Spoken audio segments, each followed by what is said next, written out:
there's assessment of impact on the back that kind of talks about, again, higher sensitivity areas, higher recreational value areas, national parks, scenic viewpoints, same kind of stuff that I'm talking about with you. But I wanted to show you a couple things I did in the lot, and then maybe we'll come back to that a little bit, or in whatever documents you guys are talking about. And I thought it might be helpful also just to take a look at, you know, the turbines and places that you guys all already know on how far stuff is away. So, you know, if you go to this first color one that's Howard, the 2103-24 setbacks, you know, on that turbine by Jack's that's closest to the road out there. That, you know, the red house that's down over the hill, the kind of nice red house there, yeah. That's about 1,300 feet away from that turbine. So From that's, this one or the one? yeah, from that red house, from that turbine, it's about 1,300 feet. Okay.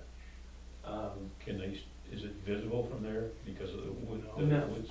No, it's shielded because of the hill, because of how it slopes down over.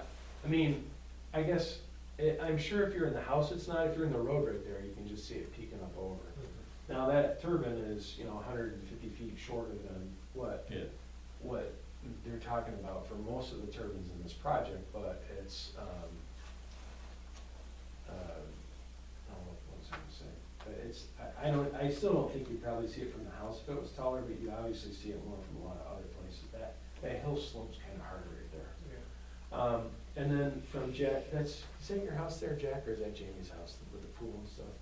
No, it's Jason. Jason's brother. Jason, Daughter. somebody in his family. So it's 15, and again, this isn't exact, because like, I didn't go from the base, I went from the top on that, so I don't know, you know, this is not exact, but 1,575 feet there. From the road, this one zoomed in more. This is to the road right of way, not to the center line of the road, 484 feet. And, you know, that's ballpark again. This next one spills over onto the next page, and I've driven up before and looked at that turbine up on top on Buena Vista Road. Sometimes I've driven up there just because I like looking back over that view down over, but that, from there to the driveway, that's on, what's the lady's name that owns those up there? Oh, Diane something?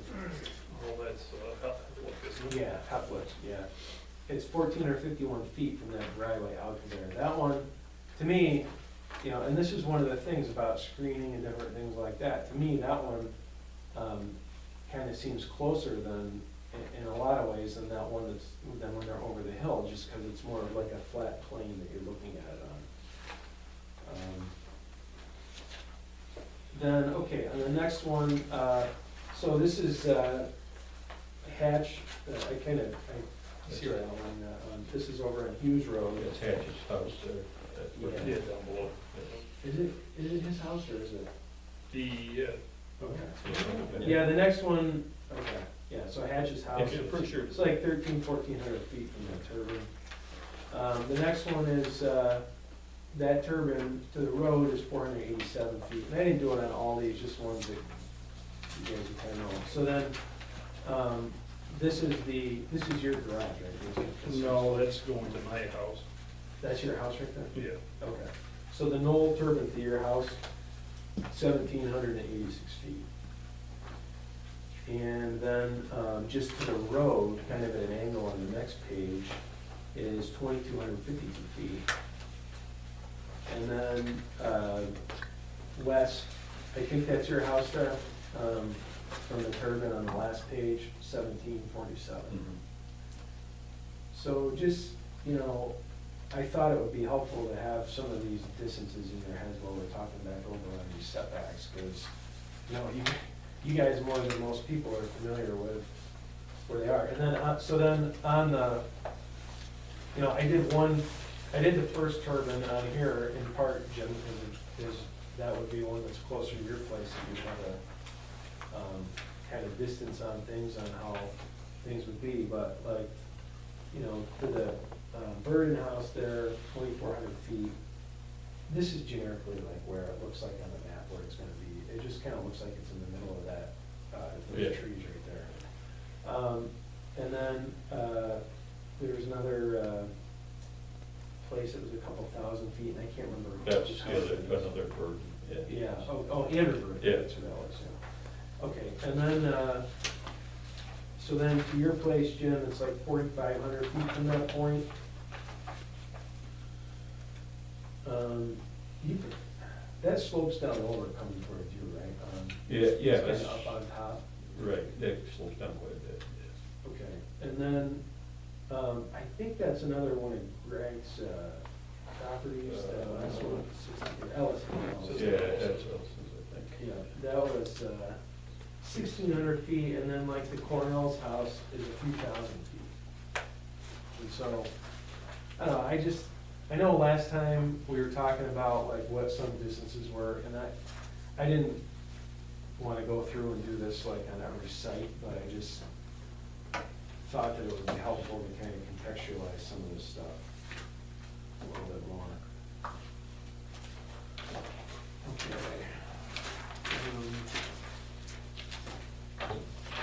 All right, so then on the law, what I did in there, and I have a kind of a summary of the changes in here.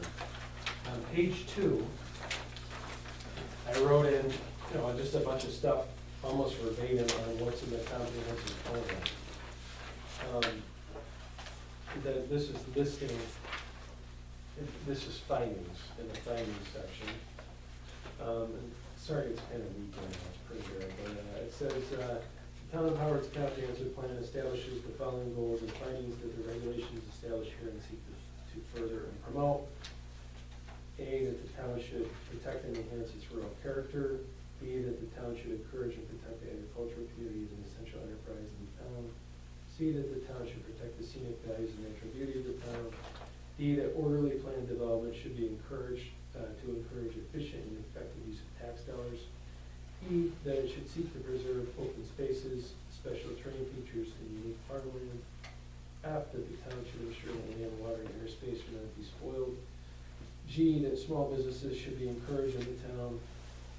And I guess I need to move my hand down to the next one. H, that of the 135 people who returned community surveys, 94 expressed an opinion on wind energy development. Of those 94, 72 are positive and 22 are negative.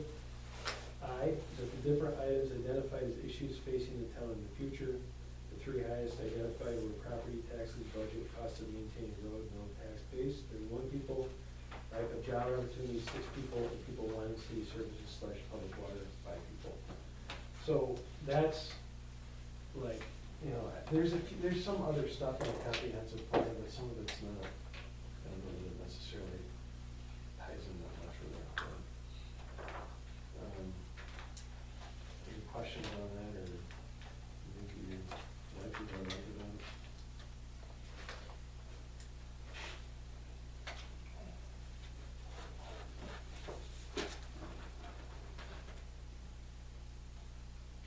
Look at this. Yeah, we're at 15. Facing the town, that property taxes, you know, roads and bases, bases, that seems to be pretty much number one. Yeah, it wasn't even, that was far and away the highest one in there. But there weren't a lot of people who actually responded on that either. It was 31 out of, well, it was sent to 742 people, 135 were returned. And then, not a lot of people identified issues they see facing the town, but the overwhelming majority of things identified was financially related.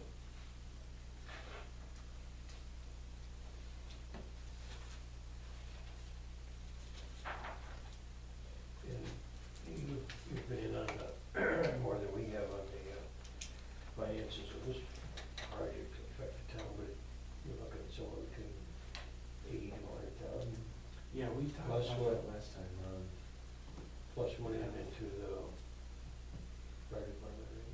Yeah, there's fire department, town, and then, you know, the school and county get a split of the pilot. The way the calculations are right now on, finances are, the pilot is probably gonna be somewhere in the range of $5,500 a year annually, and that gets split out between town, school, and county in proportion to how high your taxes are, basically. So, you know, if the school's at 15,000 and the town and the county were each at 7,500, then the school would get half and the town and county would each get a quarter. I know that's not exactly how it would break down, but for ease of, for math that I can do. There's other visual assessment stuff too, by the way, but I didn't even understand the math on this. I tried to look up, But then, the money that goes to the fire department is. that's separate from that. That's part of the whole agreement. No, that's outside the hose. Oh, that's right. I think That's separate. outside the hose. I think that, like, there was some stuff that might have been done in your old host on projects, like for the historical society before, and then Right. they may have done something extra for the fire department other than what goes to them in their assessment. But there's a host community agreement that should be at least $3,000 a megawatt. And so, you know, if you're looking at 7 turbines and, $75,000 or $60,000, yeah, 60 to 75. annually, other than the fire department, other than the town split the pilot. You're saying that the fire department's getting a part of the pilot because they're taxable? No, that's, End of year. so the fire department's, the That's fire separate. district has its own line item on your tax bill. Right, that's why I wondered if they got part of the pilot. Yeah, they get paid on, I think that they get paid on the taxable value of the wind turbines, Oh, all right. separate from the pilot. I have to. Well, go done, back and yeah, look at it that. doesn't matter. But yeah, I'd have to double check that, I may be wrong on that, I always have to go back and look at the fire, but the pilot is split out between the three, and then the host community agreement is on top of the pilot. So yeah, financially, it's, you know, obviously, a lot of money. All right, let me show you the other stuff, you guys can ruminate on that or whatever. On page 3, I added a line on this facility modifications that says, this was on basically what happens with the old turbines. So 3 and letter E says, notwithstanding the requirements in this section, replacement in kind of modification of wind energy facility may occur without planning board approval. And I put in accordance with the wind law in place at the time the turbine was sited, when, because it was a little ambiguous, I think, on there, there will be no increase in height, no change in the location, no additional lighting, and no increase in noise. So basically, if they keep the impact at or below what it was at, then it stays under the prior law. What, I noticed in one of the laws that I reviewed that they could keep the cumulative impact below in other words, they could, if they redid an existing wind project, as long as the cumulative impact was the same. So one spot could be more, as long as another one was less. Well, that's kind of interesting. That, I don't know that that's good or bad necessarily, but Yeah, it's a kind of good. it was written that way so that the cumulative impact had to remain the same. The only issue is that if, you could potentially run into some setback issues if they go higher in one and lower in another. So, Yeah, you know, like this one, like that turbine's so close to the road, that's by your place there, that, you know, if they got much taller with that, then they couldn't. They wouldn't be allowed to. as they violate the setbacks. Yeah, I don't know, this may be fine, yeah, it's just that, you did see that bit of it. All right, so then going to page 7. So one of the things that is a little confusing on the 94C regs, and I haven't read through all of the 94C regs. I've read a decent amount of them, and I've read basically the memo on why they adopted the controversial stuff, which comes to the point of a lot of it. I still have to finish going through all of it, but is that the towns, the way I read them, the town's ability to basically litigate an issue is almost exclusively dependent under the regulations on whether there's something in the law about it. And so I just added this, I added some visual stuff to basically give us some leeway to argue over whether something is abominable, you know, relative to other things. But, you know, if you look at the C1 on visual impact assessment, so this isn't the main thing I added, but it just says visual impact assessment should also exhibit the manner in which the town's visually sensitive resources of local communities are impacted.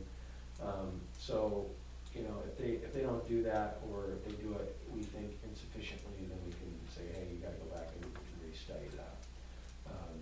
It just gives the town a hook to be able to raise the issue, because, you know, unlike when the old projects were cited, we're not the primary entity that's doing the citing now. It's, you know, it's people who aren't local. Okay, and then on page 10, these are kind of, other than just deleting some of the setbacks and putting them blank to talk about, these are kind of the biggest changes that we see. Okay, so for sound, and some of the, I don't know if some of this will simply be overridden the way that I have it written here. I don't know that it would, I don't know if it'll spook the company either. I think that if they don't like something, then probably what they'll do is they'll just try and override it with the ORAS based on, there was a, they gave some of the town leaders notice of like, these are issues that we think we may end up applying to override.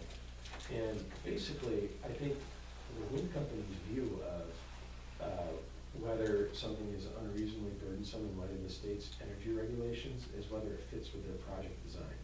And that's kind of how I interpret their viewpoint on some of that.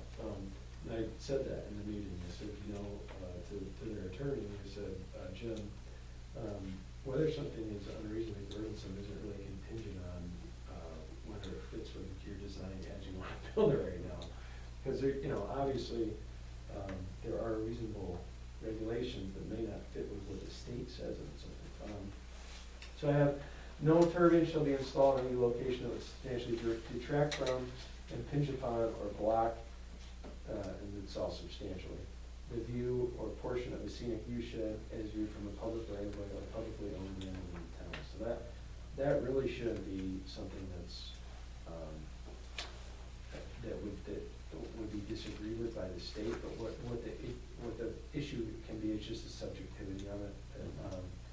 And, number 5, and so I tried to draft things in here too that were somewhat, basically, the reason why I put these in here was for basically 2 reasons. One, to address some of the visual concerns that you were discussing in the last meeting, Jim.